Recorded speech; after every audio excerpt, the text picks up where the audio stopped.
காவிய நாயகன் என்னுடைய அருமை நண்பர் அமரர் கலைஞர்களை பற்றி நான் என்னத்தனை பேசுறது. படங்கள் அவர் பண்ண படங்களை பற்றி நான் பேசிட்டேன். அதுக்கப்புறம் அவருடைய நான் சொல்லி இலக்கியத்தை பற்றி அவ்வளோ ஜாஸ்தி எனக்கு தெரியாது. அண்ட் அரசியல் வாழ்க்கையை பற்றி எல்லாருக்குமே உங்களுக்கு தெரியும். அவர் அரசியல் வாழ்க்கை இப்போ ராஜ்நாத் சிங்கை அவர் பற்றி ½ அவர் பேசியிருக்காங்கன்னு சொன்னால் அதை ராஜ்நாத் சிங் மட்டும் பேசிருக்க மாட்டாங்க, மேலிருந்து ஒரு உத்தரவு வந்திருக்கும். ஸோ அவர் எல்லாராலையும் அந்த மாதிரி ஒரு பாராட்டி மகிழ்ற ஒரு ஒரு மனிதர் அபூர்வங்க, ரொம்ப அபூர்வம். எல்லாரும் நம்ம பிறக்கூடாது 90% 95% பிறந்து இந்த குலம், இந்த ஜாதி, இந்த மதம், இந்த பேர், பொண்டாட்டி, புள்ளை, ஒரு 10-25 உறவினர்கள், ஒரு ஆஃபீஸில் வேலை செஞ்ச ஒரு 10-20 பேர், மொத்தமே ஒரு 50 பேர் அதுக்குள்ள வாழ்க்கை முடிச்சிடும். அந்த 50 பேரை சந்தோஷப்படுத்து, 50 பேர் முன்னாலே நல்லா வாழணும், சந்தோஷமா வாழணும் அப்படின்னு சொல்லி அதே போராடி செத்து போகிறோம். பட் சில பேர் தான் சமூகத்துக்கு, ஒரு இனத்துக்கு, சமூக நன்மைக்காக போராடணும், பாடுபடணும் அப்படிங்கிறது ஒரு சில பேர் தான். அது கலைஞர் அதில் ரொம்ப முக்கியமானவர், ரொம்ப முக்கியமானவர்.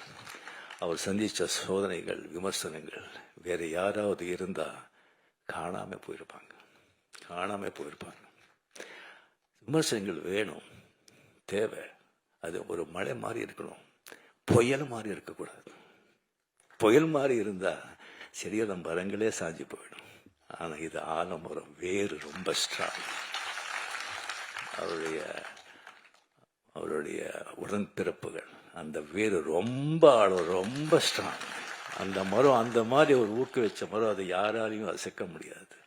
இல்லைன்னா 12-13 வருஷம் ஆட்சியில் இருந்தால் கூட ஒரு கட்சியை காப்பாற்ற முடியுமா? 5 வருஷம் இல்லைன்னு சொன்னாலே திண்டாடுறாங்க. சாதாரண விஷயம் இல்லை. ஸோ அவரை பற்றி போக போக பெரிய இந்த மாதிரி பெரிய பெரிய மகான்களேன்னு சொல்லலாம்.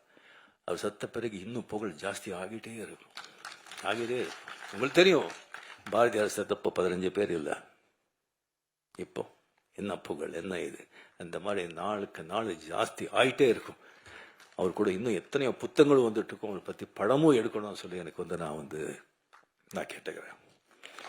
ஸோ அவருடைய மிகப்பெரிய அதிசயம் எந்த விமர்சனம் வந்தால் கூட ஒரு பெரிய ஒரு பழைய ஒரு பத்திரிகை நண்பர் அவர் கலைஞர் நிறைய இன்டர்வியூ பண்ணியிருக்காங்க. அவர் என்கிட்ட ஒரு வாட்டி சொன்னார், விமர்சனம் கேட்டு விமர்சனங்கள் எப்படி அவர் எடுத்துக்கிறாங்கன்னு சொன்னால், அந்த விமர்சனம் அந்த விமர்சனம் யார் எழுதுனது அப்படின்னு சொல்லி பார்ப்பாங்க. அவனுடைய தராதரம் பார்ப்பாங்க, அவனுடைய பேக்ரவுண்ட் பார்ப்பாங்க, அவன் யாராவது ஏவி விட்டு எழுதுறானான்னு பார்ப்பாங்க, இல்லை பணம் கொடுத்து வாழ்றான்னு பார்ப்பாங்க, அவனுடைய ஞானம் என்னன்னு பார்ப்பாங்க. அதை பார்த்துட்டு அது அப்படின்னு சொன்னால் நெக்ஸ்ட் அதை பார்க்கவே மாட்டாங்க. அதை பற்றி அவன் எழுதுறான், பார்க்கவே மாட்டாங்க. நல்லா அறிவாந்து கரெக்டாக திஸ்திங் கிரிட்டிசைஸ் பண்ணி கரெக்டாக திஸ்திங் பண்ணால் அதை தப்புறாமல் அதை படிப்பாங்க. படிச்சுட்டு ஏதாவது தப்பு இருந்தால் அவர்கிட்ட கேட்பாங்க, நான் இதனால தான் இதை பண்ணேன், இதனால தான் இதை செஞ்சேன் அப்படின்னு சொல்லி அவர் கேட்பாங்க. அது ஒரு மிகப்பெரிய ஒரு குணம். இப்போ விமர்சனம் செய்கிறாங்க, விமர்சனம் செய்யுங்க, பட் மனசை யாரையும் நோகடிக்காது.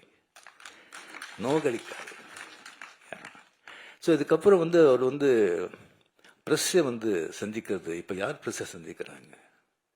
யாரும் சந்திக்க மாட்டாங்க. அவ்வளோ கஷ்டம், அவ்வளோ ஈஸி இல்லை. பட் ப்ரெஸ்ஸை பார்த்தா சந்திக்கிறதுக்கு கலைஞர்களுக்கு ஒரு யானை கரும்பு மாதிரி ப்ரெஸ்ஸுக்கு பார்த்தாலே போதும், அவர் தெரியாமலே ஒரு சிரிப்பு வர ஒரு கையை தான்.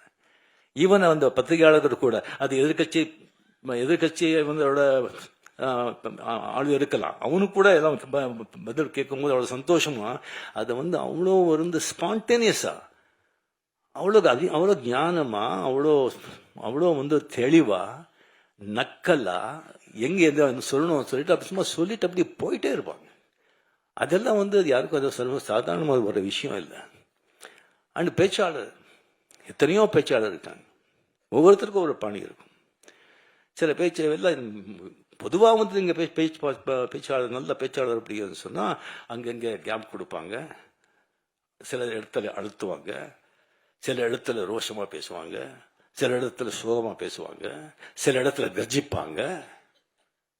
ஆனால் கலைஞருடைய பேச்சு பார்த்தீங்கன்னா சும்மா வீணை மாதிரி ஒரே சுரத்தில் இருக்கும், ஒரே சுரத்தில் இருக்கும். அங்கே கேட்குறவங்க கிட்ட இருந்துல துள்ளல், சிரிப்பு, கோபம், சோகம் அப்படி வரும். அது பேச்சுடைய அவருடைய திறமை. ஸோ இது அவர்கிட்ட நடந்தது. அவர் எப்போவுமே ஒரு சந்தோஷமா பார்க்கும்போது, வாங்க எப்படி இருக்கீங்க, நல்லா இருக்கீங்களா, ஷூட்டிங் எது அப்படின்னு விசாரிப்பாங்க. முதல்ல ஷூட்டிங் எது விசாரிப்பாங்க, ஏன்னா அதுதான் என் தாய் வீடு. ஸோ விசாரிப்பாங்க சந்தோஷமா. எப்போவுமே 2 தடவை அவர் சோர்ந்து போய் ரொம்ப சோகமா வாங்க அப்படின்னு சொன்னது. ஒன்று, முரசொலி மாறன் அவர்கள் அப்போலோ ஹாஸ்பிட்டலில் அட்மிட்டாக இருக்கும்போது அங்கே அந்த ரூமில் உட்காருக்கும்போது ரொம்ப சோகமாக இருந்தார். 2வது தடவை செக்ரட்டரியேட்டில் வீரப்பன் ராஜ்குமார் எடுத்துகிட்டு போகும்போது அப்போ வாங்க, ரொம்ப சோகமாக இருந்தார். இப்படி பண்ணிட்டாங்க, என்ன பண்ணுறது அப்படின்னு சொல்லி அந்த 2 டயத்தில் தான் அவர் தான் பார்த்தது. மிச்ச டயத்தில் அவர் சிஎம்மாக இருந்தாலும் ஒன்று தான், சிஎம் இல்லைன்னாலும் ஒன்று தான். அவர் சிஎம் எப்படி தெரியும் சொன்னால், வீட்டுக்கு முன்னாலே நிறைய போலீஸு பாதுகாப்பு இருக்கும். ஆஹா இப்போ சிஎம் இல்லைன்னா எந்த வித்தியாசமும் தெரியாது. சிவாஜி படம் நீங்கள் எல்லாம் பார்த்துருப்பீங்க. மொத்தம் அரசியல்வாதிகளை சாடி, அரசியல்வாதிகளை விமர்சனம் பண்ணி, அரசாங்கத்தை விமர்சனம் பண்ணி, லஞ்சத்தை பற்றி சொல்லி அது எடுத்த படம். அது அந்த கதை தெரிஞ்சிருந்தும் சிஎம் அவர்கள் அந்த படத்தை பார்த்தாங்க. படத்தை பார்த்த பிறகு வைரமுத்து சார் எனக்கு வைரமுத்து அவர் கூட படத்தை பார்த்தாங்க. பார்த்த பிறகு வைரமுத்து அவர்கள் சொன்னாங்க, சார் உங்களுக்கு ரொம்ப தைரியம், இந்த மாதிரி படம் எடுத்து சிஎம் பக்கத்துலேயே உட்காந்து பார்க்குறீங்களே அப்படின்னு. படத்தை பார்த்து சிஎம் கலைஞர் அவர்கள் சொன்னாங்க, அப்படியே பார்த்து நமக்கு இதெல்லாம் ஒழிக்கணும், நல்லது பண்ணணும்னு ஆசை அப்படின்னு சொல்லி பெரும் மூச்சுட்டார். அந்த மூச்சில் பல 1000 விஷயங்கள் இருந்தது. அதுக்கப்புறம் வைரமுத்தவர்கள் சொன்னேன், நான் பார்த்தது முக்கியம் இல்லைங்க, இந்த மாதிரி படத்துக்கு வெற்றி விழாவுக்கு நான் கலந்துக்கிறேன்னு சொல்லியிருக்காங்க. அது தைரியம், அது தைரியம். அங்கே அத்த வெற்றி விழாவில் கலந்து கொண்டு எல்லாரையும் புகழ்ந்து எல்லாருக்கும் கேடியை கொடுத்து அவ்வளோ சந்தோஷப்பட்டாங்க. அவர் எனக்கு உடம்பு சரியில்லை, அப்போ ஹாஸ்பிட்டலில் திஸ்திங்க இருந்தேன். எந்திரிச்சவர் கொஞ்சம் மூச்சு திறன் ஹாஸ்பிட்டலில் இருக்கும்போது மார்னிங் நான் பார்க்குறேன், மஞ்சள் கிள்ளி போட்டு அந்த வண்டியில் அப்படியே நிற்கிறாங்க முன்னால். எனக்கு ஒன்றும் தெரியல. கொஞ்சம் அப்படியே கிட்ட வந்தாங்க. கிட்ட என் கை பிடிச்சிட்டு கண்ணில் தண்ணி வெளியே வருதுங்க. நான் என்ன பண்ணேன், எவ்வளோ ஒரு அன்பு பாசம். கொஞ்ச நாள் பழகினவர்களுக்கு எது சொன்னால், நீங்களாம் கூடவே இருக்கும் போதெல்லாம் அவங்களுக்கு எப்படி இருக்கணும், உயிரே கொடுத்துடலாம். அவளை கண்ணில் தண்ணி வச்சுட்டு கையில் அப்படியே தடவினார். அந்த கை இந்த பூவை விட அவ்வளோ சாஃப்டாக இருக்குங்க, அவ்வளோ சாஃப்ட். என் வாழ்க்கையிலேயே அவர்கிட்ட அந்த கண்ணீர், அந்த ஸ்பர்ஷம் என்னால் மறக்கவே முடியாது. இந்த மாதிரி ஒரு பெரிய ஒரு மகான் அவரை பற்றி பேசிட்டே போகணும்.